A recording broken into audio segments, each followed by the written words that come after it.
No চিন্তা দু ফুর্তি, কোন চিন্তা নেই, যা ইচ্ছা তাই কর। পৃথিবীতে কাউকে কোনো কিছু কৈফিয়ত দেওয়া লাগে, আমি বিড়ি খাচ্ছি তো তোমার, আমার টাকা আমি খাই, কথা হবে এইরকম, অ্যাটিটিউডটা থাকবে এইরকম। আমি হাফ প্যান্ট করেছি তো আপনার কি, আমার টাকা আমি করেছি। বাইক আমি 130 গতিতে চালাচ্ছি, তো আমি তো আপনার বাইক চালাচ্ছি, আমি আমার বাপের টাকায় চালাচ্ছি। অ্যাটিটিউড থাকবে এইরকম।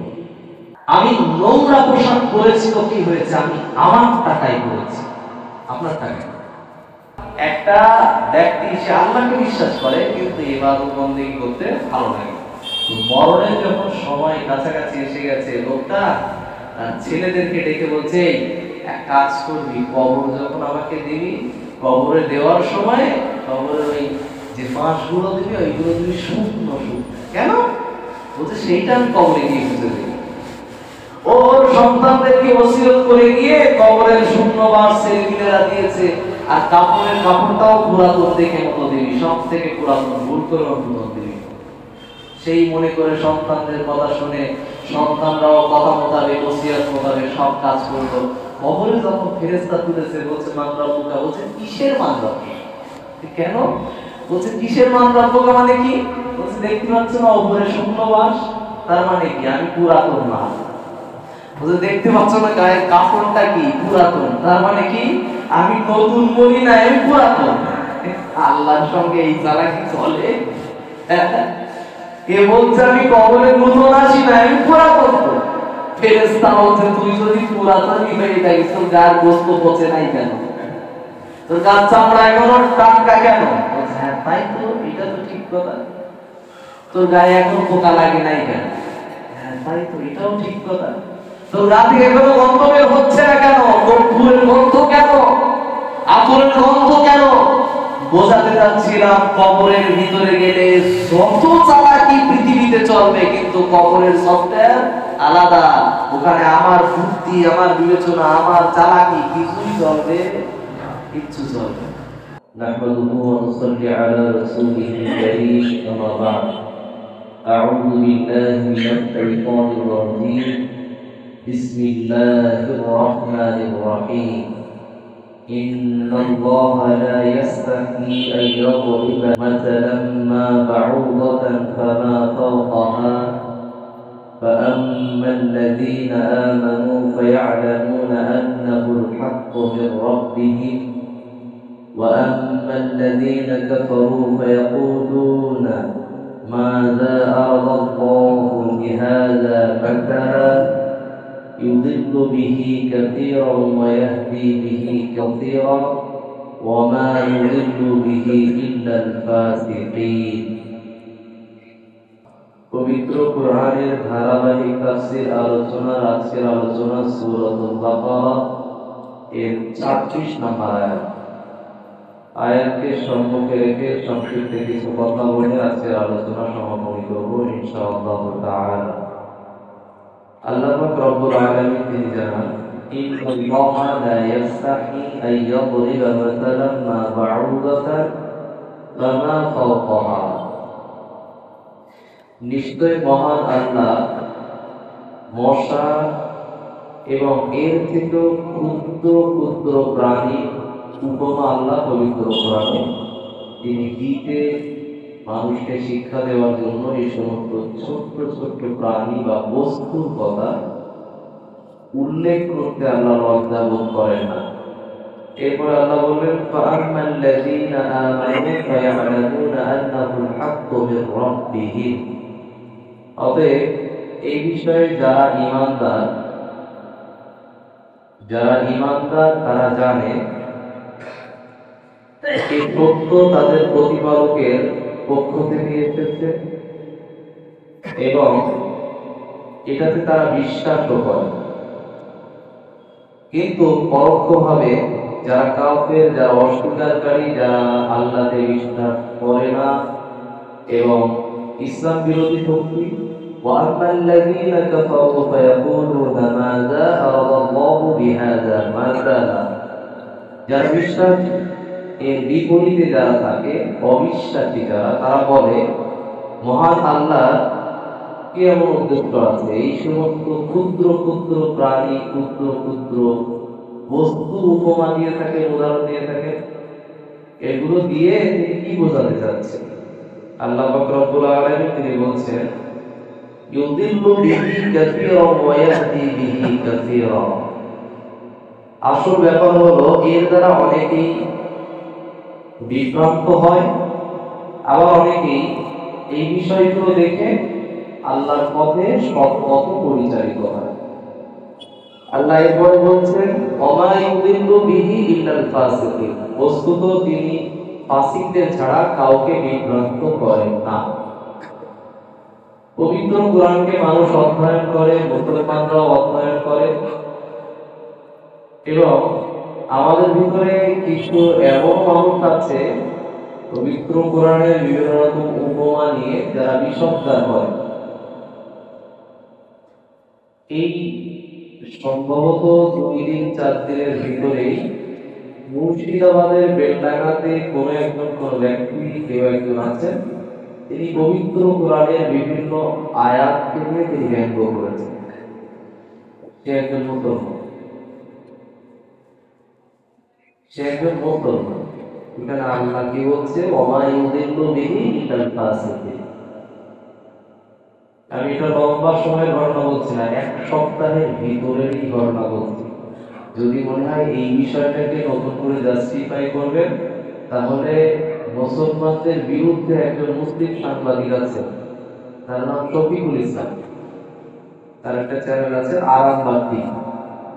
সে দেখবেন, তার চ্যানেলে দেখবেন এই বিষয়টা সে উল্লেখ করে বলতে চাইছে যে পশ্চিমবঙ্গকে মুসলমানরা কি বানাতে যাচ্ছে, তালেবানের রাষ্ট্র বানাতে যাচ্ছে, বা বাংলাদেশের মতন জামাত ইসলামীর যারা নতুন নতুন লোক এসেছে, নেতা এসেছে, ওদের মতন এই রাজ্যটাকে বানাতে যাচ্ছে। অথচ দেশের রাজ্যের মুখ্যমন্ত্রী তাদের নিয়ে কিছুই বলছেন।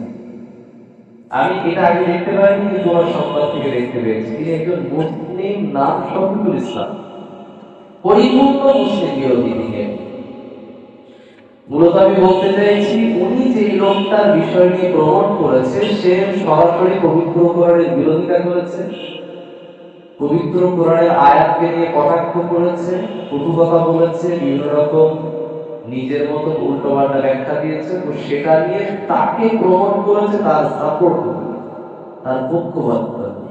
অথচ সে এখনো দাবি করে যে আমি মুসলমান, আর এই টিভি উপস্থাপক সেও দাবি করে যে আমি মুসলমান।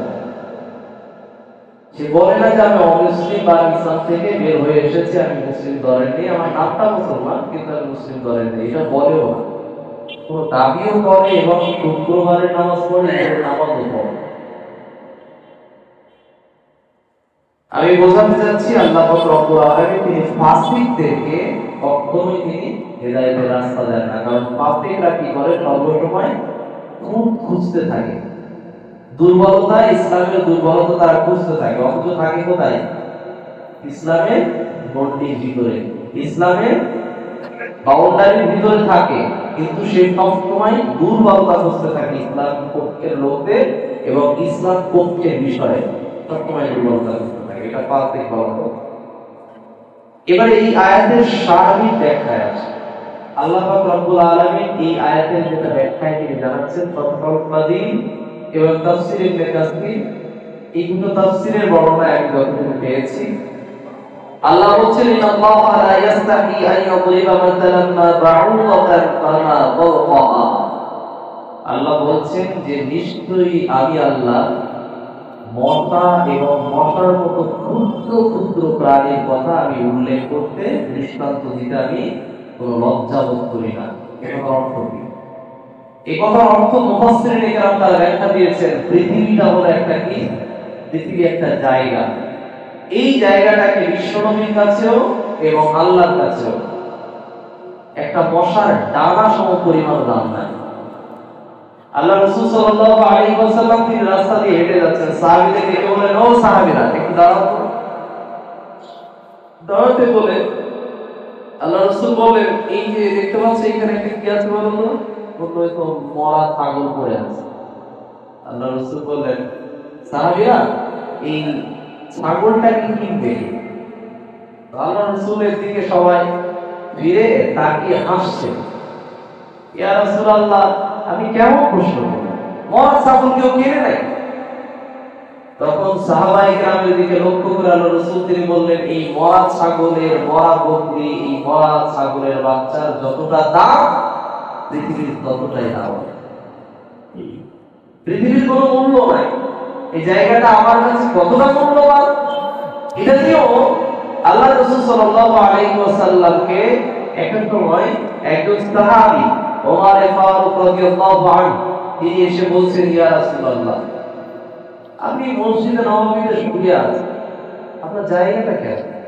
আপনার পিঠের তলায় খেজুরের চাটায় আপনি শুয়ে আছেন, উঠলে এই জায়গায় আপনার পিঠে সম্পূর্ণ চামড়ায় দাগ পড়ে গেল। অথচ দেখেন আপনার কাছাকাছি যে বাদশা আছে, নাজ্জাশী বাদশা, তার দেখেন সিংহাসন, রাজমহল, বিশাল একটা ব্যাপার। তো আপনিও তো নেতা, তারাও নেতা।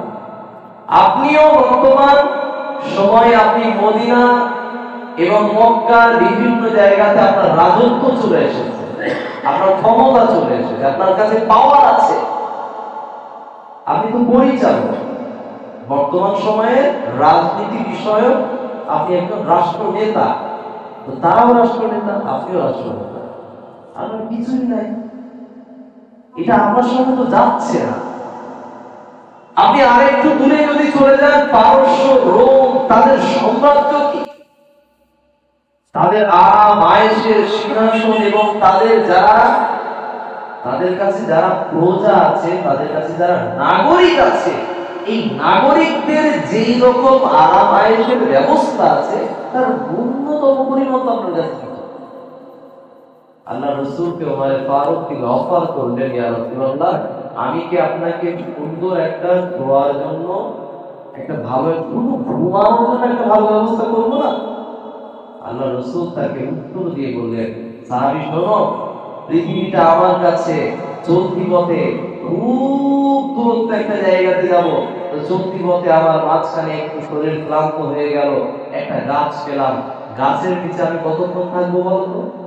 আল্লাহ রাসূলের সাহাবী সহজ ভাবে উত্তর দিয়ে বললেন, ইয়া রাসূলুল্লাহ, মাত্র 30 মিনিট 40 মিনিট, সর্বোচ্চ 1 ঘন্টা, তার বেশি তো সম্ভব থাকে না, কেউ থাকেই। তো এই সাহাবী আল্লাহ রাসূল সাল্লাল্লাহু আলাইহি ওয়াসাল্লাম তিনি বললেন, ওই গাছের নিচে থাকা যতক্ষণ সময়, ওই রকমটা আমি মনে করি মায়ের পেট থেকে আসার পরে কবরে যাওয়াটা আমার গন্তব্য। পৃথিবীটা ওই গাছের তলায় থাকাটা যেমন জায়গা, ওই রকমটা আমি পৃথিবীকে মনে করি যে আমি একটা গাছের তলায় বিশ্রাম নিতে এসেছি। পৃথিবীর কোন মোহ, পৃথিবীর মায়া, পৃথিবীতে এই রকম জায়গায় জড়াতে আমি আসি। তবে যতটুকু প্রয়োজন, যতটুকু মানুষের প্রয়োজন, যতটুকু উম্মাদের প্রয়োজন, যতটুকু আল্লাহ আমাকে দায়িত্ব দিয়েছে, এটাকে পরিপূর্ণরূপে আমি আমানতের খেয়ানত করতে চাই না, আমি আমানতদার হিসাবে এখানে কাজ করছি। আল্লাহ রাসূল সাল্লাল্লাহু আলাইহি ওয়াসাল্লাম তিনি এই উত্তর দিয়ে তিনি বোঝাতে চেয়েছিলেন, পৃথিবীতে যতটুকু প্রয়োজন ততটুকুই বেটার। তার মানে খাদ্য খাবেন কতটুকু, যতটুকু খাইলে ক্ষুধা মিটে যাবে। পোশাক পরিচ্ছদ করবেন কতটুকু, যতটুকু করলে আপনার লজ্জাস্থান এবং আপনার স্ট্যাটাসটা অন্তত মেইনটেইন হয়। নাম্বার 3, বাসস্থান করবেন কতটুকু, যতটুকুতে থাকলে আপনার দিন পার হয়ে যাবে, রাতটাও পার হয়ে যাবে, মাসও পার হয়ে যাবে, বছরও পার হয়ে যাবে। এইরকম একটা অট্টালিকা বানাবেন, না ঘর বানাবেন, না 5 কামরার ঘর বানাবেন, না 10 কামরার ঘর বানাবেন, ইচ্ছা আপনার, স্বাধীনতা আপনাকে দেওয়া হয়েছে। অপচয় যদি করি তাহলে আমার নাম, সূরাতুল বানী ইসরাঈলের ভিতর আল্লাহ পাক রব্বুল আলামিন তিনি বললেন যে অপচয়কারী হলো শয়তানের ভাই, আর শয়তানের ভাই জান্নাতে যাবে না। অতএব অপচয় করা থেকে বিরত থাকি আমরা, যতটুকু প্রয়োজন খাদ্যের ততটুকুই খাবো। আমরা দেখতে পেয়েছি ইদানিং সময়ে সারা পৃথিবীর ভিতরে সব থেকে অপচয়কারীর বিষয় নিয়ে সমীক্ষা করা হয়েছে সারা পৃথিবীকে। সারা পৃথিবীতে অপচয়কারী দেশ হিসাবে পরিগণিত হিসাবে উঠে এসেছে যেই দেশের নাম, সেই দেশের নাম সৌদি আরব। বড় দুঃখের বিষয়, যেখানে চলে ইসলাম, যেখানে চলে মুসলিম কান্ট্রি, যেখানে চলে কোরআন এবং সুন্নাহ দিয়ে দেশ চলে, নাকি সেই দেশের ভিতরে নাকি সব থেকে বেশি অপচয় হচ্ছে। অর্থ, খাদ্য, বস্ত্র সব সেইখানে সব থেকে বেশি অপচয় হয়েছে। যদিও এর পিছনে যুক্তি আছে, তার যুক্তিটা কি, সারা বিশ্ব থেকে মানুষ মৌমাছির মতো সেইখানে গিয়ে সবাই উমরা করে সারা বছর, হজ করে, হজের সময় মানুষের বিশাল ভিড় লেগে থাকে। এটা সারা পৃথিবীতে এত মানুষের জমায়েত, এত মানুষের সমাগম পৃথিবীর কোন দেশে হয়ও না। তো সেই হিসাবে একটা যুক্তি হিসাবে মানাও যেতে পারে, কিন্তু তারপরেও ওখানে যারা যায় তারা সবাই কোন ধর্মের? সবাই কারা? সবাই মুসলমান। মুসলমানদের নীতি শিখিয়েছে বিশ্ব নবী, আর সেখানে যাচ্ছে রাসূলুল্লাহ তরিকা মানার জন্য। এদের দ্বারা অপচয়টা হয় কি? আর রাসূল সাল্লাল্লাহু আলাইহি ওয়াসাল্লাম তিনি বলছেন, পৃথিবীটা আমাদের জন্য হলো কি জেলখানা। জেলখানায় তো মানুষ ইচ্ছা মতো চলে না। তো জেলখানায় যখন ঘন্টা মারে তখন খাদ্য আনতে যেতে হয়, তাও প্লেট নিয়ে নিতে আনতে যেতে হয়। জেলখানায় নিজের ইচ্ছা মতো পোশাকও পরতে পারে না মানুষ। জেলখানায় নিজের ইচ্ছা মতো যেখানে সেখানে যেতেও পারে না মানুষ। তো পৃথিবীটা যদি জেলখানাই হয় মুমিনের জন্য, মুসলমান দাবিদার লোকেদের জন্য, তাহলে এদের দ্বারাই অপচয় হয় কি করে? গত কিছুদিন আগে আমাদের নাসরুল বারী সাহেব একটি কথা বলেছিলেন খুতবার মধ্যে দাঁড়িয়ে, যারা আমরা উমরা করতে যাব, আমরা আগামী সময় থেকে এই কথা খেয়াল রাখবো, ইবাদতে ফোকাস দেব বেশি, মার্কেটিং করব কম। বলেছিল তো এই কথা দিয়ে তিনিও বোঝাতে চেয়েছেন, আর সেই কথা বাস্তবতা আমি মিলিয়ে দিচ্ছি যে আমরা সেখানে যদি যাই, খাদ্যের দিকে যদি ফোকাস করি, যদি সেখানে গিয়ে যদি 5 স্টার 7 স্টার হোটেলের দিকে যদি ফোকাস করি, ইবাদতে মগ্ন না হয়ে আমরা যদি শুধু টাকাই নিয়ে যাই, সেখানে যদি ভ্রমণ টুরিস্টার হিসেবে যদি যাই, তাহলে অন্য দেশে ভ্রমণ করার সেখানে ভ্রমণ করার কোনো পার্থক্য নাই। এই জন্য আল্লাহ রাসূল তিনি বললেন, যে কোনো ইবাদত করার আগে আল্লাহ আপনার নিয়তটা চেক করে দেন। আমার নিয়ত কোন উদ্দেশ্যে আমি গেছি, মার্কেটিং না হোটেল নাকি আরামায়েশ নাকি ইবাদত? যেটা উদ্দেশ্যে যাব আল্লাহ আমার জন্য সেটাই গ্রহণ করবেন, কবুল করবেন। পৃথিবী আমার জন্য জেলখানা, পৃথিবী আমার জন্য মুসাফিরখানা, পৃথিবী আমার জন্য একটা মশার ডাল থেকেও ক্ষুদ্র জায়গা। এটার দাম অতটুকু যতটুকু আমার রাসূল সাল্লাল্লাহু আলাইহি ওয়াসাল্লাম আমাকে শিখিয়েছে। আমি আর আপনি যদি এইটাতে যদি বিশ্বাস করতে পারি, তাহলে আল্লাহ বলছেন ফাআম্মাল্লাযীনা আমানু, ঈমানদাররা বিশ্বাস করে, ওয়ায়ালামুনা আন্নাহুল হাক্কু মির রাব্বিহিম, আল্লাহ যেটাই বলেছেন সেটাই সত্য। আল্লাহর কথার ভিতরে কোনো রকম দ্বিচারিতা নেই। আল্লাহ যা বলেছেন তাই হবে। মুমিন তো সর্বদাই প্রস্তুত থাকে, আমি কখন মরবো, কখন প্রস্তুত থাকে। একটা ছেলে আর একটা মেয়ে, তাকে যদি বলা হয় তোমার ক্যান্সার হয়েছে, একদম শেষ স্টেজে আছে ক্যান্সার, তোমার মৃত্যু আগামী 3 থেকে 4-5 দিনের ভিতরেই হয়ে যাবে। এখন বলো তো, এই মানুষটা সবার সাথে ঝগড়া করে? বলবে? কারোর সাথে কটু কথা বলবে? কেউ যদি তার কাছে এসে ঝগড়াও করে, নিজে থেকে যদি পায়ে পা লাগিয়ে যদি ঝগড়াও করতে চায়, ও তারপরে তার কাছে মাথা নত করে ক্ষমা চেয়ে বলে, ভাই মাফ করো, আমার কাছে সময় নেই ভাই। মুমিনের দায়িত্ব ছিল, আল্লাহ বলছেন ইয়া আইয়ুহাল্লাযীনা আমানু তাকুল্লাহ হাক্কা তুকাতিহি ওয়া লা তামুতুন্না ইল্লা ওয়া আনতুম মুসলিমুন। মুমিন তো সেই যে আল্লাহকে পরিপূর্ণ ভয় করে, প্রকৃতরূপে ভয় করে এবং ভয় করার মতো করে, যথাযোগ্য ভয় করে। এই ভয় করাটা তার প্রমাণ দেবে কিভাবে? ওয়া লা তামুতুন্না ইল্লা ওয়া আনতুম মুসলিমুন, তোমরা মৃত্যুবরণ করো না অতক্ষণ যতক্ষণ না মুসলমান না হও। আমরা কি বুকে হাত দিয়ে বলতে পারবো যে আমি পাক্কা মুসলমান? আমি বলতে পারবো যে আমি পাক্কা নামাজ, আমি বলতে পারবো আমি পাক্কা কোরআন তেলাওয়াত করে দেওয়া, আমি বলতে পারবো আমি পাক্কা দাড়ি রাখতে দেওয়া, আমি বলতে পারবো আমি পাক্কা পাঞ্জাবি করে দেওয়া, আমি বলতে পারবো যে আমি নেশা করি। কিন্তু আমি কি বলতে পারবো যে আমি পাক্কা মুসলমান?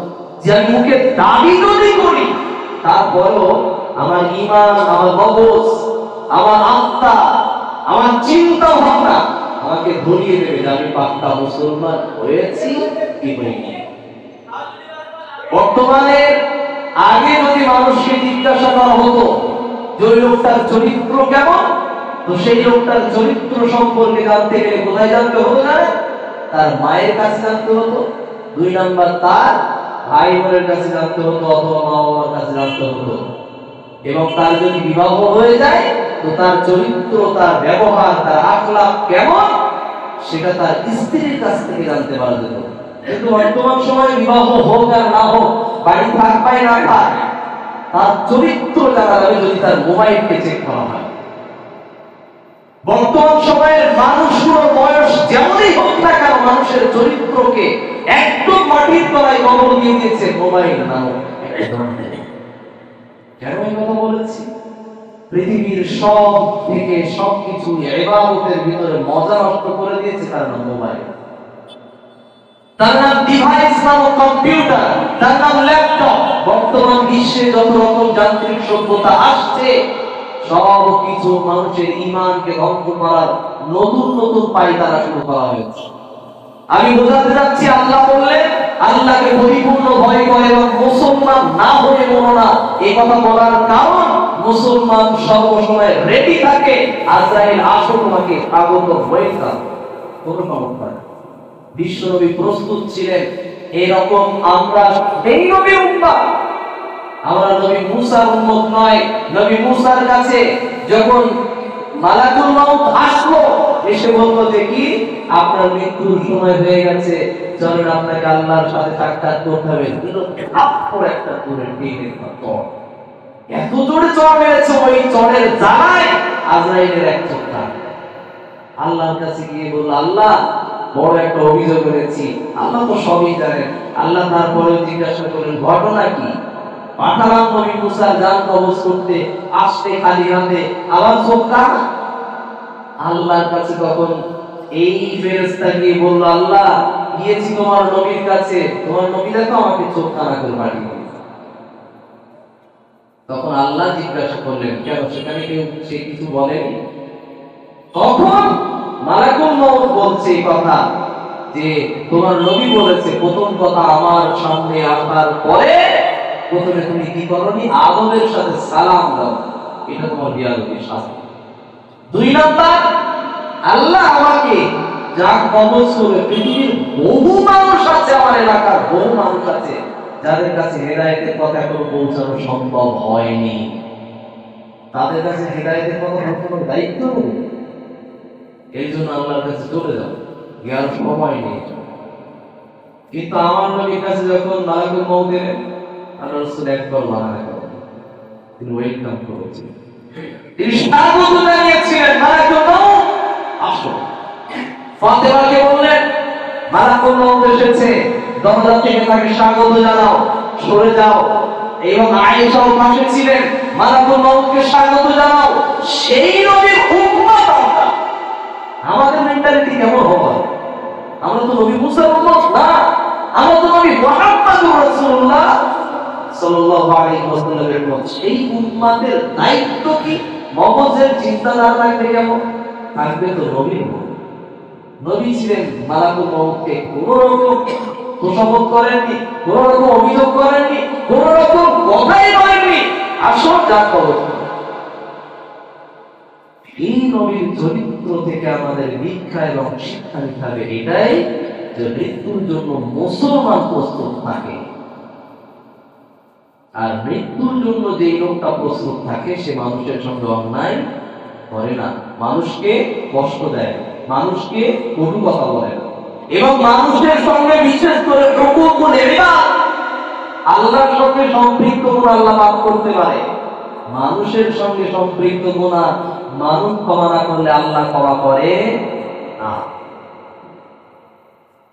আল্লাহ রাসূল সাল্লাল্লাহু আলাইহি ওয়াসাল্লাম এর উপরে এই আয়াত থেকে প্রমাণিত হয় আল্লাহ যেটা বললেন সেটা সদা সত্য এবং সর্বদাই এই সত্য থেকে যাবে, এবং ঈমানদাররা এই কথাই বিশ্বাস করে পৃথিবী হলো একটা কি মশার মতো, মশার থেকেও ক্ষুদ্র, মশার ডানার মতো, মশার ডানার থেকেও ক্ষুদ্র পৃথিবীর দাম।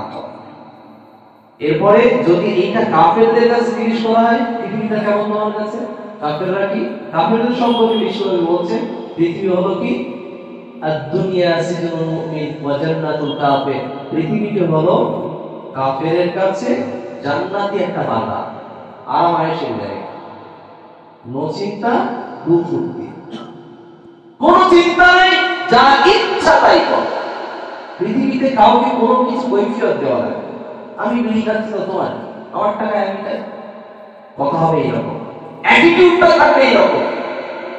আমি হাফ প্যান্ট পরেছি তো আপনার কি, আমার টাকায় আমি করেছি, বাইক আমি 130 গতিতে চালাচ্ছি তো আমি তো আপনার বাইক চালাচ্ছি, আমি আমার বাপের টাকায় চালাচ্ছি, অ্যাটিটিউড থাকবে এইরকম। আমি নোংরা পোশাক পরেছি তো কি হয়েছে, আমি আমার টাকায় পরেছি, আপনার টাকায়, অহংকারটা থাকবে এইরকম। কিন্তু যখন মুসলমান হবে তখন নবীর সীমারেখার ভিতরে চলবে, নবীর তরিকাতে চলবে, আল্লাহর সীমাবদ্ধতার ভিতরে চলবে, এর নাম মুসলমান।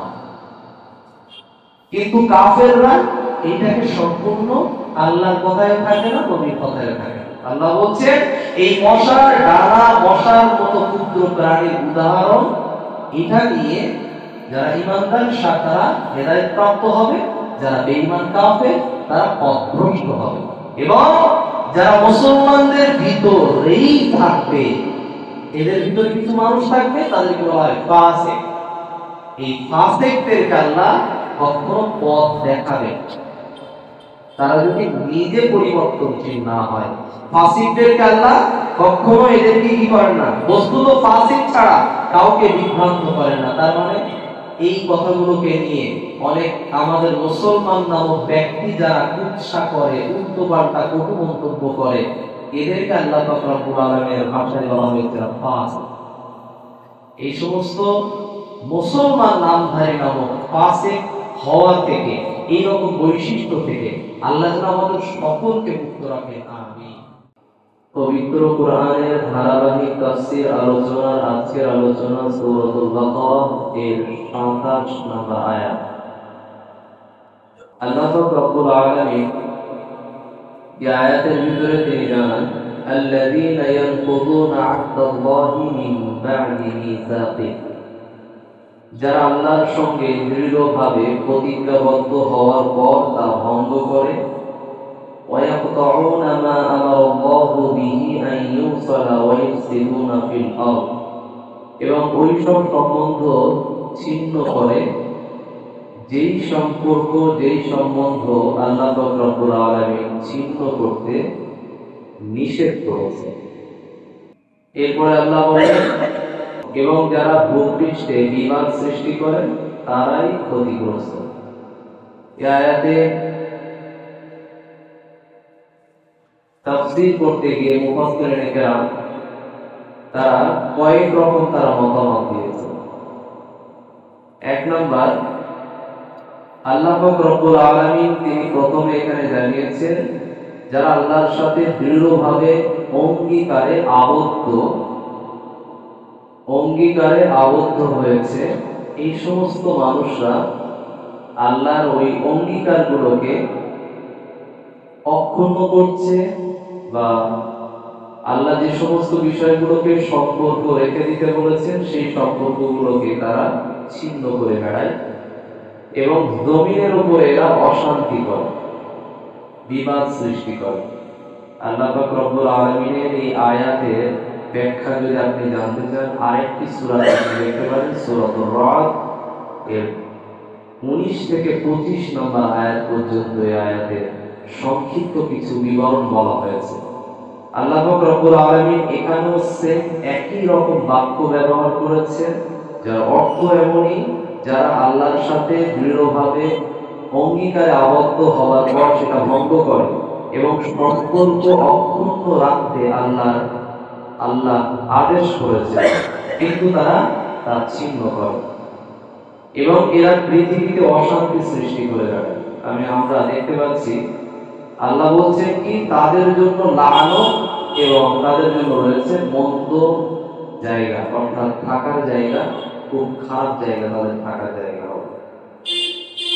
এই আয়াতের ব্যাখ্যায় মুফাসসিরিনে কেরাম আরো ব্যাখ্যা দিচ্ছেন যে এক নম্বর, এই আয়াতের যে ব্যাখ্যায় যেটা বলা হয়েছে এরা কারা, এই সমস্ত ব্যক্তিদের দিকে লক্ষ্য করে মুফাসসিরিনে কেরাম বলছেন তারা হলো মুনাফিক, তারা হলো ফাসিক এবং এদের ভিতরে কিছু মানুষ আছে যারা হলো কাফের। এক নম্বর হলো কাফের, আরেকটা হলো মুনাফিক, আরেকটা হলো ফাসিক। চতুর্থ নম্বরে আরেকটি দলের কথা বলা হচ্ছে যাদেরকে বলা হয় আহলে কিতাব। আহলে কিতাব কারা? যারা কিতাবধারী মানে আসমানি কিতাব যে সমস্ত দলের নবীদের উপরে এসেছিল ওই সমস্ত দলদেরকে আমরা বলে থাকি বা মুফাসসিরিনে কেরাম তারা ব্যাখ্যা দিয়েছেন তাদেরকে আহলে কিতাব বলা হয়। আহলে কিতাবের স্পষ্ট বর্ণনা যদি আমরা দেখতে চাই তাহলে ওই দুটি দলের নাম স্পষ্ট ভালো পাওয়া যায়, একটু হলো ইহুদি আর একটু হলো খ্রিস্টান। এই দুটি দলের নাম স্পষ্ট ভাবে মুফাসসিরিনে কেরাম ব্যাখ্যা দিয়েছেন। আসি এদের সঙ্গে, এরা যখন আল্লাহর দ্বীনে চলে এলো, যখন এরা পড়ে নিল লা ইলাহা ইল্লাল্লাহ, আল্লাহ এটাই বলতে চাইছে, এটা যখন পড়ে নিল তখন আল্লাহর অঙ্গীকারে আবদ্ধ হয়ে গেল, আল্লাহর সঙ্গে সম্পর্কে সম্পৃক্ত হয়ে গেল। এই সম্পর্ককে আল্লাহ ছিন্ন করতে নিষেধ করেছে। বিশ্বনবীর হাতে কালেমা পড়েছেন, কালেমা পড়ার পরে ইসলাম গ্রহণ করেছেন, কিন্তু এই ইসলাম গ্রহণ করার পরে এটার উপরে আল্লাহ অটল থাকতে বললেন। আল্লাহ রাসূল সাল্লাল্লাহু আলাইহি ওয়াসাল্লামের কাছে একজন ব্যক্তি এসে জিজ্ঞাসা করলেন, ইয়া রাসূলুল্লাহ, আমি ইসলামকে পরিপূর্ণভাবে পালন করতে চাই, আমি কি করব? আল্লাহ রাসূল তিনি বললেন, আমানতু বিল্লাহ, আল্লাহর উপরে ঈমান আনো, সুম্মাস্তাকিম, এবং সেটার উপরে অটল থাকো। মৃত্যু পর্যন্ত ঈমানের উপরে অটল থাকা এটা মারাত্মক কঠিন কাজ, যার বর্তমান সময় যদি আমরা লক্ষ্য করি, বর্তমান বিশ্বে মানুষ সকালবেলা ঘুম থেকে উঠবে ঈমান নিয়ে, সন্ধ্যাবেলা মানুষ ঘুমাবে বেঈমান হয়ে। রাতের বেলা মানুষ বিছানায় যাবে, বিছানায় ঘুমাতে যাওয়ার সময় মানুষ বেঈমান হয়ে ঘুমাবে, মানে ঈমান থাকবে। মানুষ যখন জিনা করে তখন মানুষের ঈমান, মানুষের কাছে ঈমান দাঁড়িয়ে থাকে, ওই ঈমান বাইরে চলে যায়। একটু খেয়াল করে শুনবেন, আল্লাহ রাসূল সাল্লাল্লাহু আলাইহি ওয়াসাল্লামের এই কথা আমি গতকালকে সম্ভবত বলেছিলাম এই আয়াতের, এই পূর্বের আয়াতের ব্যাখ্যা।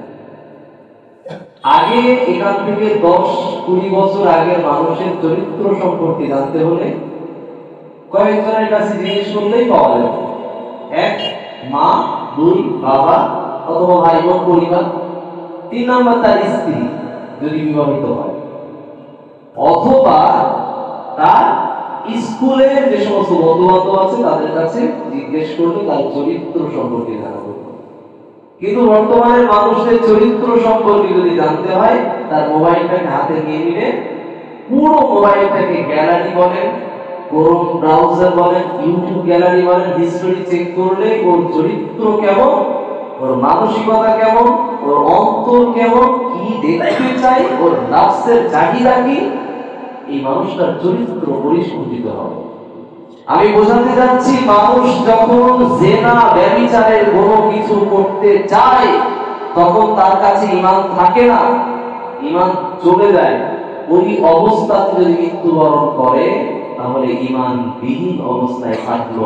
আল্লাহ রাসূল সাল্লাল্লাহু আলাইহি ওয়াসাল্লামের এই হাদিস আছে যে কিয়ামতের পূর্বে ওয়ায়াকসিরু জিনা, জিনা এবং ব্যভিচার বেড়ে যাবে, বৃদ্ধি পাবে। আপনার কি মনে হয় জিনা ব্যভিচার বেড়ে যাবে মানে কি? কুকুর ছাগল গরুর মতো রাস্তাঘাটে এরকম জিনা ব্যভিচার হবে? জি না। ঘরে ঘরে মোবাইলের মাধ্যমে জিনা হবে। 24 ঘন্টার 24 ঘন্টায় একটা ছেলে আর একটা মেয়েকে বিবাহ ছাড়াই সম্পর্কে লিপ্ত থাকবে, এটার নাম জিনা। মুখের জেনা, অন্তরের জেনা, কানের জেনা। আবার সে যদি নিজের মোবাইলে যদি অন্যান্য যদি নগ্ন ভিডিও যদি দেখতেই থাকে, চোখের জেনা, ভিতরের জেনা, পুরো শরীরের সব কিছু দিয়ে জেনা। এই জেনার ভিতরে মানুষ ডুবে থাকবে, এর কোনো বয়সের সীমারেখা থাকবে। আমি আপনাকে বোঝাতে চাচ্ছি, এই জেনার ভিতরে যখন থাকবে তখন আপনি আল্লাহ এবং আল্লাহর রাসূলের কথার সঙ্গে ঈমান যখন এনেছেন, আপনি ঈমানের বাইরে এসে দাঁড়িয়ে আছেন, আল্লাহর কথার সঙ্গে আপনি কি থাকতে পারবেন না? আল্লাহর সঙ্গে সম্পর্কে আবদ্ধ আমি আর আপনি থাকতে পারি না। যদি আমি আর আপনি মৃত্যুকে স্মরণ রাখতাম তাহলে আল্লাহকে আমার স্মরণ রাখতো। যদি আমি আর আপনি যদি আল্লাহকে সম্পূর্ণরূপে বিশ্বাসের অবস্থাতে যদি থাকতাম, যে কেউ তো আমাকে দেখতে পাচ্ছেন আমি কাউকে ফাঁকি দিয়েছি, কেউ তো আমাকে দেখতে পাচ্ছেন আমি সবার চোখকে ফাঁকি দিয়েছি, আমি কাউকেই কিছু দেখাতে পারিনি, কিন্তু আমি একজনকে ধোঁকা দিতে পেরেছি, একজনকে প্রতারণা করতে পেরেছি, একজনকে বোকা বানাতে পেরেছি, ঠকাতে পেরেছি, কেউ তো দেখতে পারে, কিন্তু দেখতে পাচ্ছে ইন্নাহু আলিমুম বিযাতিস সুদূর, যিনি অন্তরের খবর রাখেন তিনি আবার সবথেকে বেশি দেখতে পান। আলিমুল বাসীর, যিনি হলেন সর্ব বিষয়কে তিনি দেখতে পান। এই বিষয়টা যদি আমরা দেখতে পেতাম যে কেউ যেটা দেখেনি সেটা দেখেছেন আল্লাহ, এটা যদি বিশ্বাস করতাম, মনে হয় আল্লাহর সঙ্গে আমরা কালেমার সম্পর্কে লিপ্ত হয়েছি, এই কালেমার বাইরে আমরা বের হতাম না। আল্লাহ বলছেন এই আয়াতের ব্যাখ্যায়, যারা মুনাফিক হচ্ছে তারা কি করে? তারা সামনে মানুষকে দেখায় আমি ঈমান, কিন্তু পিছনে গিয়ে মুনাফিক, দ্বিচারিতা করে। যে কাফের সেই ব্যক্তিটা সরাসরি আল্লাহ বিরোধী, আবার মানুষের সামনেও আল্লাহ বিরোধী।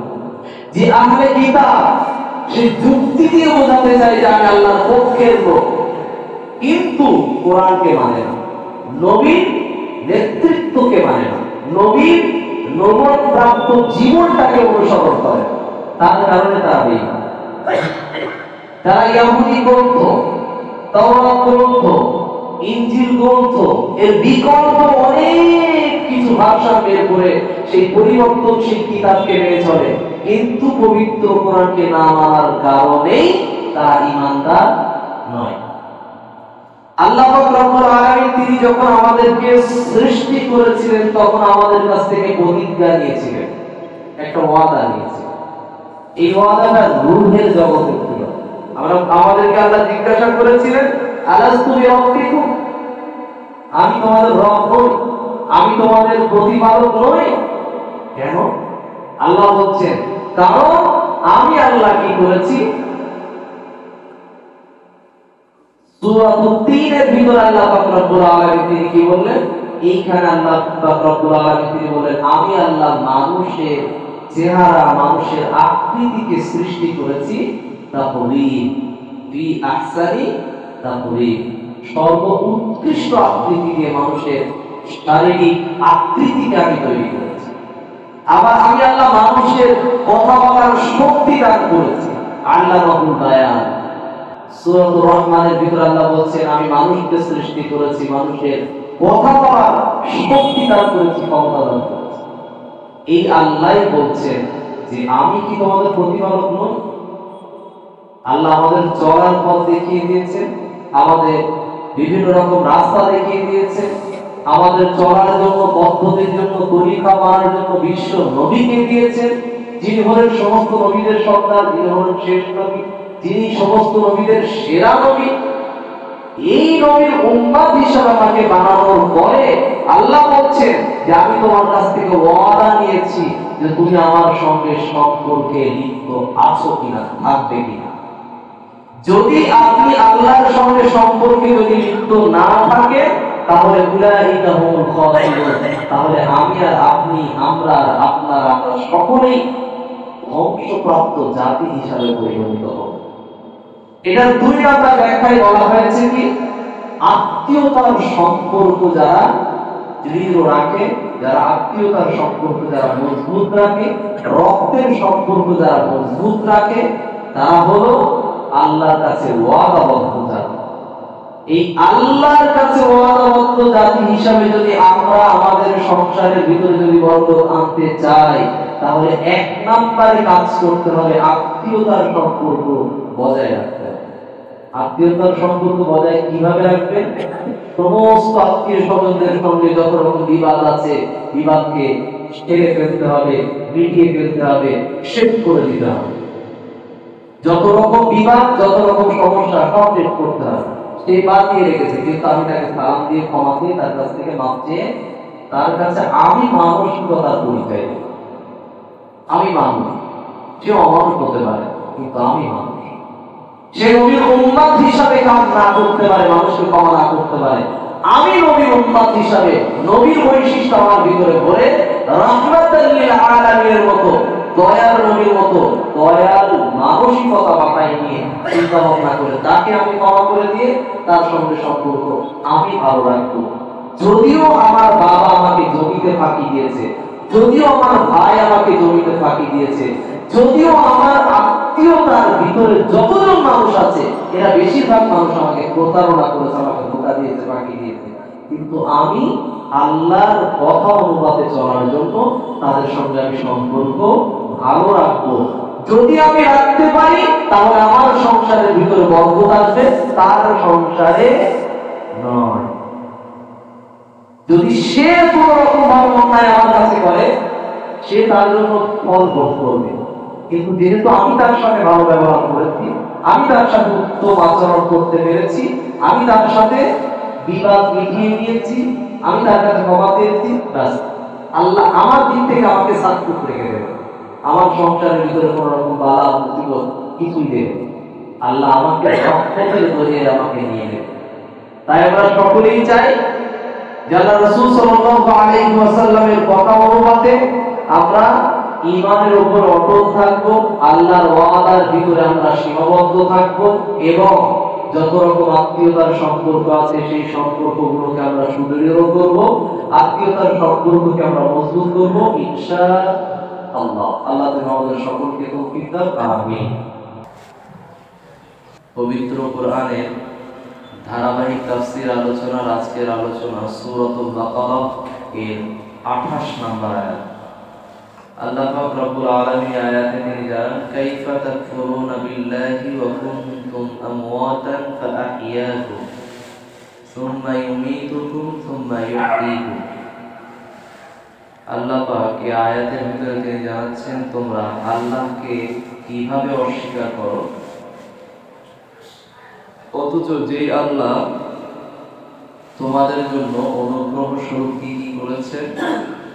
আল্লাহ বলছেন, ওয়াকুনতুম আমওয়াতান ফাআহইয়াকুম, অথচ তোমরা ছিলে প্রাণহীন অর্থাৎ মৃত, অতঃপর আল্লাহ কি করেছেন, ফাআহইয়াকুম, তিনি তোমাদেরকে জীবিত করেছেন, সুম্মা ইউমীতুকুম, অতঃপর তিনি আবার তোমাদেরকে নির্জীব করবেন অর্থাৎ মৃত্যুবরণ করাবেন, সুম্মা ইউহয়ীকুম, অতঃপর তিনি আবার তোমাদেরকে জীবিত করবেন। আল্লাহ এরপর বলছেন, সুম্মা ইলাইহি তুরজাউন, অবশেষে এমন একটা দিন আসবে যে দিনের জন্য সকলকেই প্রত্যাবর্তন করতেই হবে। এই আয়াতের সংক্ষিপ্ত অর্থ হলো এটা। এর সংক্ষিপ্ত তাফসীর আল্লাহ পাক রব্বুল ইজ্জত তিনি আয়াতের ভিতরে যতটুকু জানিয়েছেন, আল্লাহ দুটো জীবনের কথা বলেন। প্রথম, আল্লাহ মৃত থেকে আমাদেরকে জীবিত করেছেন, একটা জীবন। 2 নাম্বার আরেকটা জীবনের কথা আল্লাহ বললেন, আমরা যখন সুম্মা ইউমীতুকুম, যখন আবার মৃত্যুবরণ করব অর্থাৎ কবরে যাব। এই কবরে যখন আল্লাহ আবার এই সময়ে তিনি জীবিত করবেন, অথবা আখিরাতের জন্য তিনি জীবিত করবেন। এই যে দুইটা জীবিত, আর আল্লাহ বললেন ওয়াকুনতুম আমওয়াতা, প্রথমটা আমরা কি ছিলাম, মৃত। দ্বিতীয়টা আল্লাহ বললেন পৃথিবীর জীবন পেলাম, আবার মৃত্যুবরণ করলাম। তার মানে দুইটা মৃত্যু, দুইটা জীবন। আল্লাহ এখানে যে কথাটা আল্লাহ বললেন, এই কথাটাকে আমরা যদি সূরাতুল মুলকের 2 নম্বর আয়াতে যদি আমরা লক্ষ্য করি, সূরাতুল মুলক পারা নম্বর 29, সূরা নম্বর 67, রুকু নম্বর 1, আয়াত নম্বর 2, আল্লাহ বলছেন আল্লাযী খালাকাল মাউতা ওয়াল হায়াতা লিয়াবলুয়াকুম আইয়ুকুম আহসানু আমালা। আল্লাহ এই আয়াতের ভিতরে তিনি আল্লাহ রাব্বুল আলামিন জানাচ্ছেন, আমি আল্লাহ তোমাদের জীবন এবং মৃত্যু দান করেছি উদ্দেশ্য একটাই, যাতে তোমরা একে অপরের সাথে ভালো কাজের প্রতিযোগিতা করতে পারো অথবা ভালো কাজের পরীক্ষার ফলাফল নিয়ে আসতে পারো। এই একটা কারণে আমাদের জীবন এবং মৃত্যু দেওয়া হয়েছে। আসি আল্লাহ পাক রব্বুল আলামিন তিনি জীবন দিয়েছেন, মৃত্যু দিয়েছেন, এগুলোকে আল্লাহ দিয়েছেন, এগুলোর ভিতর দিয়ে আল্লাহ কি বোঝাতে চাচ্ছেন আমাদেরকে। আল্লাহ পাক তিনি বলছেন, আল্লাহকে তোমরা কিভাবে অস্বীকার করো, যে আল্লাহ তোমাদেরকে দয়া করে কি করেছেন। সূরাতুদ দাহার পারা নম্বর 29, সূরা নম্বর 76, রুকু নম্বর 1, আয়াত নম্বর 1। এখানে আল্লাহ পাক রব্বুল আলামিন জানাচ্ছেন, হাল আতা আলাল ইনসানি হিনুম মিনাদ দাহরি লাম ইয়াকুন শাইআন মাযকুরা। আল্লাহ পাক জানাচ্ছেন এই আয়াতে, মানুষের এমন একটা সময় কি অতিবাহিত হয়নি যেই সময়ে পৃথিবীর কারো কাছে সে পরিচিত ছিল না। আমাদের এরকম একটা সময় ছিল যে সময় সম্পর্কে পৃথিবীর কেউই আমাকে জানত না। যে সময়টা আমরা আমাদের ছোট ছোট বাচ্চারা আমাদেরকে যদি জিজ্ঞাসা করে, আম্মু তোমার যখন বিয়ে হয়নি আমি তখন কোথায় ছিলাম, এই কথার উত্তরে ওই মা তখন বলে কি, আকাশের তারা ছিল। হাসির ছলে উত্তর দেয়, আকাশের তারা ছিল, আকাশের চাঁদ ছিল, তুমি দেখতে খুবই সুন্দর ছিলে, রাতের আকাশ থেকে তুমি আমাদেরকে আলো দিতে। এই কথার পরে বাচ্চা যখন পুনরায় আবার জিজ্ঞাসা করে, আচ্ছা তারা থেকে আমি কেন পৃথিবীতে এলাম, কিভাবে পৃথিবীতে এলাম, এই প্রশ্নের উত্তর তখন আর মা দিতে পারে না। কিন্তু আল্লাহ এই প্রশ্নের উত্তর দিচ্ছে। আমরা কোথায় ছিলাম? আল্লাহ বলছেন সূরাতুত তারিক পারা নম্বর 30, আয়াত নাম্বার, এই সূরার 1 নম্বর রুকুর আয়াত নাম্বার 6 এবং 7 এর ভিতরে আল্লাহ বলছেন আমরা কোথায় ছিলাম। যে সময় আমাদের কোনো পরিচয় ছিল না, এই সময়টাতে আমরা কোথায় ছিলাম। আল্লাহ জানাচ্ছেন, খুলিকা মিন মাইন দাফিক ইয়াখরুজু মিন বাইনিস সুলবি ওয়াত তারাইব। আল্লাহ পাক রব্বুল আলামিন তিনি বলছেন, তাকে সৃষ্টি করা হয়েছে কিভাবে জানো? সজোরে বের হওয়া পানি থেকে সৃষ্টি করা হয়েছে। অর্থাৎ আমরা ছিলাম পিতার এই যে শীত ডাঁড়ার ভিতরে। এরপর আল্লাহ বলছেন, তারপরে তোমরা কোথা থেকে এলে? ইয়াখরুজু মিন বাইনিস সুলবি ওয়াত তারাইব। এটা নির্গত হয় পৃষ্ঠদেশ থেকে, পুরুষের পৃষ্ঠদেশ থেকে, এবং বলা হচ্ছে পঞ্চরস্তির মধ্যে। আমরা মায়ের কাছে এবং বাবার কাছে উভয়ের কাছে আমরা জমা ছিলাম। আল্লাহ বলছেন, তোমরা পৃথিবীতে আসার আগে যেই জায়গায় ছিলে তোমরা বাবার কাছেও ছিলে আবার মায়ের কাছেও ছিলে, দুই জায়গাতে তোমরা আবদ্ধ ছিলে। এই দুইজনের যখন মিলনবদ্ধ আমি করলাম, বিবাহিত জীবন করলাম, এরপরে তাদের মিলনের মাধ্যমে আমি আল্লাহ তোমাকে পৃথিবীতে মায়ের পেটে আনলাম। এরপরে মায়ের পেটে আনার পরে আমরা 40 দিন মায়ের পেটের ভিতরে থাকলাম। 40 দিন হরমোন থেকে রক্তের গোটা হলো, তারপরে গোস্তের গোটা, আবার 40 দিন পরে ওইটা একটা গোস্তের বড় স্ট্রাকচার তৈরি হলো, আবার 40 দিন পর ভিতরে 120 দিনের মধ্যে পুরো শরীর একটা গঠন তৈরি হয়ে গেল। আল্লাহ পাক রব্বুল ইজ্জত এইভাবে আমাকে ক্রমে ক্রমে ধারাবাহিক অনুপাতে মায়ের পেটের ভিতরে তিনি আল্লাহ আমাকে বড় করলেন। আল্লাহ বললেন, এই সময় তার পরেও তুমি মৃত ছিল, তোমাকে মানুষ বলা হয়নি। এই সময় তোমাকে বলা হয়নি যে তোমার কোনো নাম মানুষ হিসেবে রাখা হবে, কারণ খলাকাল ইনসান, এই যে খলাকাল ইনসান, আমি আল্লাহ তোমাকে মানুষ রূপে সৃষ্টি করেছি, এই মানুষ শব্দটা তোমার নামে তখনও লাগানো হয়নি। আমরা ভালো করে জানি, মোবাইলের ভিতরে যদি সিম কার্ড এবং ব্যাটারি যদি না থাকে, মোবাইলের নাম তখন মোবাইল আমরা বলি না, এটা মোবাইলের বডি, মোবাইলের বডি, খোলপা, এরকমটা বলি। ঠিক একই রকম ব্যাপার, যদি আমাদের ভিতরে যদি আত্মা নামক, রূহ নামক জীবনটাকে যদি না নেওয়া হয়, তাহলে আমার নাম তখন মানুষ হিসাবে দাঁড়ায় না। এই জন্য আমরা পবিত্র কোরআনের আয়াত এবং জানাজার নামাজে দাঁড়ানোর সময় বেশিরভাগ মাওলানা সাহেবরা আমরা কোরআনের একটা আয়াত কম বেশি আমরা বলে থাকি, কুল্লু নাফসিন যায়িকাতুল মাউত।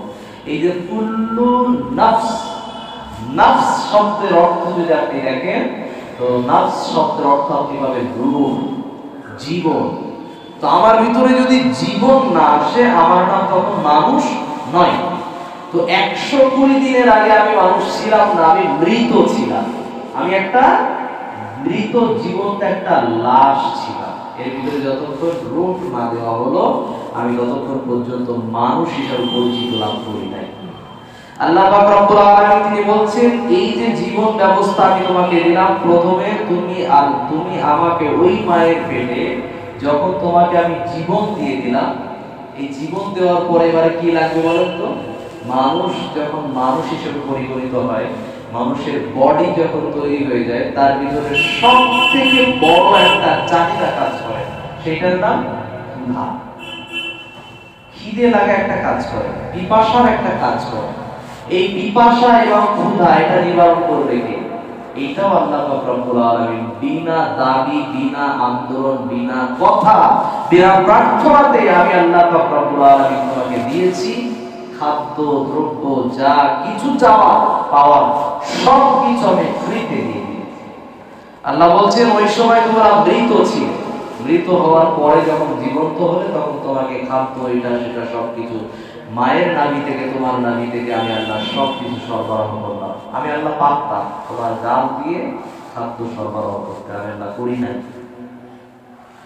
কারণ সেখানে যদি কোনো কারণবশত যদি মায়ের ওই জায়গা যদি লিক করে, যদি কোনো কারণবশত যদি কিছু ঢুকে যায়, খাদ্য প্রবেশ করে যায়, তাহলে সেটা তোমার মুখ দিয়ে নাপাকি প্রবেশ করতে পারতো। আমি আল্লাহ এটা করি নাই।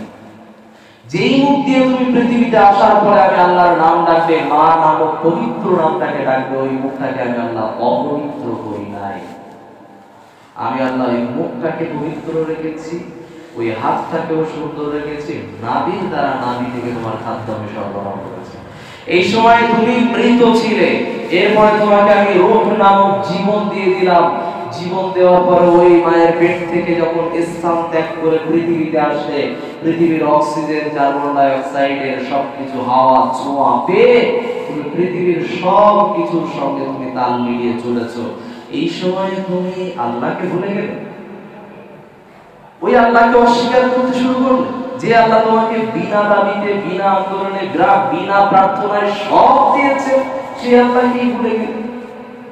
আল্লাহ বলছেন, তোমরা ইউমিতুকুম, মানুষ বেশি বাড়াবাড়ি করো না, যত আকাশে ওড়ো না কেন, স্বাধীনতা আমি আল্লাহ দিয়েছি। পৃথিবী নামক জায়গাতে স্বাধীনতায় থাকার পরে আমি মনে করেছি ঘুড়ির মতো আমি আকাশে উঠছি, আমার আর কেউ ধরতে পারবে না, আমাকে আর কেউ ছুঁইতে পারবে না। সেই যে কথাই বলে, আমি কি ছিল আর এখন কি হনু। এই যে কি হনু আর কি হয়ে গেছি, নিজের আমিত্ব ভাব প্রকাশের জ্বালায়, নিজের অহংকারের দাপটে নিজেকে ঠিক রেখে চলতে পারো না। মানুষ ভুলে যেও না, ওই লাটাইয়ের গোড়ায় তোমাকে আসতে হবে, কবর নামক জায়গাতে তোমাকে আমি সাইজ করে দেব। কবরে আসবে, আমি আল্লাহ জিজ্ঞাসা করে নেব, মান রব্বুকা মা দীনুকা মান নাবিয়্যুক, তোমার নবীকে, তোমার চলার পথ কি ছিল, তোমার প্রতিপালক কে ছিল, তোমাকে সৃষ্টি কে করেছিল, তোমাকে পৃথিবীতে বাঁচাইতে সব দিয়েছিল কে? যে ওষুধে কাজ হয় না, সেই ওষুধেও কাজ করে দিয়েছিলাম আমি আল্লাহ। 50,000 টাকার ওষুধ নিয়ে চিকিৎসা করিয়ে কাজ হলো না, হাতুড়ি ডাক্তারের হাতে 2 টাকার ওষুধ দিয়ে কাজ হয়ে যায়, হয় না?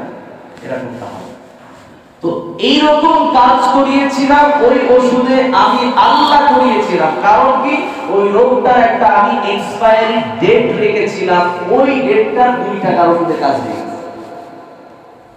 এটা আল্লাহর সিস্টেম। আল্লাহ বলছেন, ওই আল্লাহকে অস্বীকার করো, যে আমি আল্লাহ পাক রব্বুল আলামিন তোমাকে তোমার পরিবার থেকে বিচ্ছিন্ন করিয়েছি, তোমার পরিবারের ভিতরে বিভিন্ন রকম বালা মুসিবত দিয়েছি।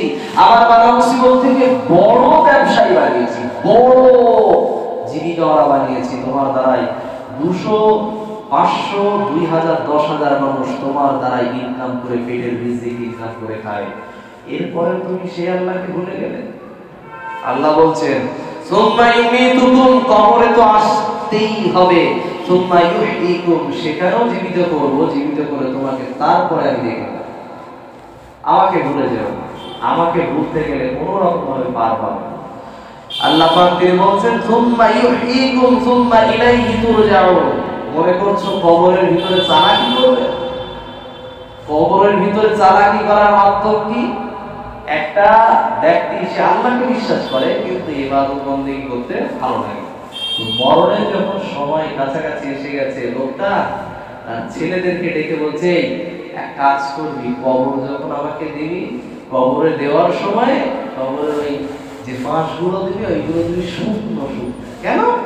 বলছে সেইটা আমি কবরে গিয়ে খুঁজে দেবো। ওর সন্তানদেরকে ওসিয়ত করে গিয়ে কবরের শুকনো বাঁশ ছেলেমেয়েরা দিয়েছে, আর কাপড়ের কাপড়টাও পুরাতন দেখে মতো দিবি, সব থেকে পুরাতন, ভুল করে নতুন দিবি। সেই মনে করে সন্তানদের কথা শুনে সন্তানরাও কথা মোতাবেক ওসিয়ত মোতাবেক সব কাজ করলো। কবরে যখন ফেরেশতা তুলেছে বলছে মান রব্বুকা, বলছে কিসের মান রব্বুকা? কেন? বলছে কিসের মান রব্বুকা মানে কি? বলছে দেখতে পাচ্ছ না উপরে শুকনো বাঁশ, তার মানে কি আমি পুরাতন না। বলছে দেখতে পাচ্ছ না গায়ের কাপড়টা কি পুরাতন, তার মানে কি আমি নতুন বলি না, আমি পুরাতন। আল্লাহর সঙ্গে এই চালাকি চলে? কে বলছে আমি কবরে নতুন আসি না, আমি পুরাতন। ফেরেশতা বলছে তুই যদি পুরাতনই হয়ে থাকিস তোর গায়ের গোস্ত পচে নাই কেন? তোর গায়ের চামড়া এখনো টাটকা কেন? বলছে হ্যাঁ তাই তো, এটা তো ঠিক কথা। তোর গায়ে এখন পোকা লাগে নাই কেন? হ্যাঁ তাই তো, এটাও ঠিক কথা। তোর গা থেকে এখনো গন্ধ বের হচ্ছে না কেন? কর্পূরের গন্ধ কেন? আতরের গন্ধ কেন? বোঝাতে যাচ্ছিলাম কবরের ভিতরে গেলে যত চালাকি পৃথিবীতে চলবে কিন্তু কবরের সফটওয়্যার আলাদা। ওখানে আমার বুদ্ধি, আমার বিবেচনা, আমার চালাকি কিছুই চলবে, কিচ্ছু চলবে। এগুলো গল্পে চলে, কবরে চলবে না। বোঝাতে যাচ্ছে আল্লাহ বলেন সুম্মা ইলাইহি তুরজাউন, একটা দিন আসবে যেই দিন থেকে কেউ তোমাকে ফেরত নিতে পারবে না, ওই দিন তোমাকে আসতেই হবে। ওই জায়গার নাম হলো কিয়ামতের ময়দান। আল্লাহ বলছে আখিরাতের ময়দানে তোমাকে আমি দেখে নেব। কবরে মনে করছে ছেড়ে যাবে? কবর হলো আখিরাতের প্রথম ধাপ। তাহলে মৃত্যু কয়টা? দুইটা। মায়ের পেটের আগে মৃত্যু, আর পৃথিবী থেকে বিদায় নেওয়ার সময় মৃত্যু। জীবন কয়টা? দুইটা। পৃথিবীতে এলাম মায়ের পেট থেকে, এই একটা জীবন। পৃথিবীর পরে কবর থেকে যখন আমাকে আখিরাতের ময়দানে যেতে হবে, এটা আরেকটা জীবন। এই জীবনের পরে আমার মৃত্যুও নেই আর জীবনও নাই, মানে জীবন আর মৃত্যু শব্দটা আর থাকবে না। আখিরাতের ময়দানে ওঠার পরে জীবন আর মৃত্যু নামক শব্দটা আর থাকবে না, এটা ক্লোজ হয়ে যাবে। বলেন তো ওই সময় যদি শাস্তি হতেই থাকে কত কষ্ট। যাকে বলা হবে যে খালিদিনা ফিহা আবাদা, জাহান্নামের ভিতরে চিরস্থায়ী থাকতে হবে, কত কষ্ট বলেন তো। ওই জীবনের কোনো এক্সপায়ারি নেই, কোনো 6 বছর 10 বছর 20 বছর কিছুই নেই, কত কষ্ট। তাই বোঝাতে যাচ্ছি যে চিরস্থায়ী জীবনের জন্য আমাদের উঠতে হবে। ওই চিরস্থায়ী জীবনে যাওয়ার আগে সূরাতুল মুলকের যে আয়াত বলেছি, আল্লাযী খালাকাল মাউতা ওয়াল হায়াতা লিয়াবলুয়াকুম আইয়ুকুম আহসানু আমালা, পৃথিবীতে থেকে আমরা কথা বলা নামক ভালো ইবাদত করে যাই, কর্ম নামক ভালো ইবাদত করে যাই, জীবিকা নির্বাহ করার জন্য এটার দ্বারাও ভালো ইবাদত করে যাই। জীবিকা খরচ করার জন্য রিজিক যেটা এসেছে ওটা খরচ করব, সেটাও যেন ভালো জায়গায় খরচ করতে পারি। আল্লাহ আমাদের সকলের জীবন ব্যবস্থাটাকে আল্লাহর জন্যই যেন আমরা খরচ করতে পারি। আল্লাহ যেন আমাদের সকলকে তৌফিক দেন।